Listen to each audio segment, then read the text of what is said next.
Les gens, bonjour, ça nous fait ça ramacher. Bon, mais aujourd'hui, on va parler d'autre chose. Je suis dans ce bureau en train de faire une petite maintenance sur un onduleur. Et la secrétaire me posait la question en me disant pourquoi il y a une telle différence de prix entre les onduleurs. Alors que celui qu'elle a chez elle et celui qu'elle a au bureau, ils se ressemblent plus ou moins. Bon, en gros, dans ce domaine-là, qui se ressemblent, ne s'assemblent pas. À savoir qu'au niveau des onduleurs, on a trois types d'onduleurs. On a les onduleurs qu'on appelle offline. On a les onduleurs qu'on appelle inline ou bien line interactif et les onduleurs qu'on appelle online. Alors, les onduleurs offline, ce sont les petits onduleurs que vous avez chez vous, que moi j'appelle des petites batteries sauvegarde. Donc, il y a une petite batterie dedans ou deux batteries qui vous permet au moment d'une coupure au secteur d'avoir un peu d'énergie pour finir votre application et finir votre programme. Les deux défauts de ce type d'onduleur-là, premièrement, c'est le temps de commutation, c'est-à-dire au moment où il y a une coupure et que la batterie prend le relais, il y a un temps inférieur à 6 millisecondes, que pour certaines données très importantes, ça peut être préjudiciable.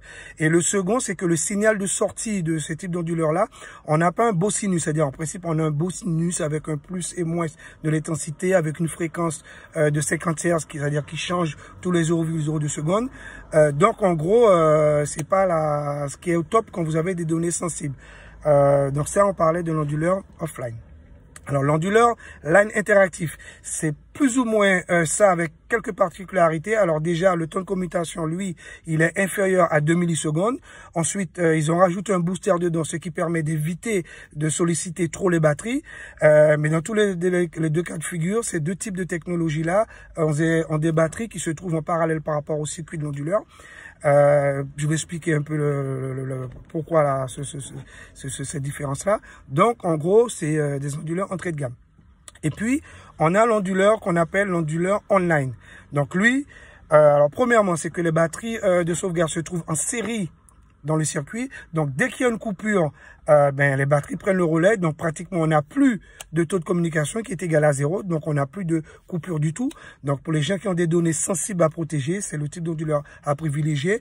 Ensuite, on a un signal de sortie, alors qui est au top. On a un bon sinus. Ensuite, lorsqu'on a des variations en amont du secteur, c'est-à-dire au niveau de l'EDS, si vous voulez, qu'on a une pointe ou une baisse d'intensité, jusqu'à une certaine valeur qu'on peut programmer sur certains onduleurs, il nous donne toujours nos 50 Hz, toujours notre intensité, toujours la bonne tension.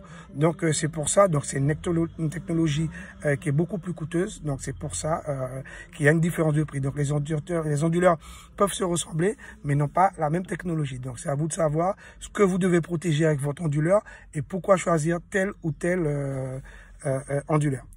Voilà, bonne journée tout le monde, à la prochaine, bye bye.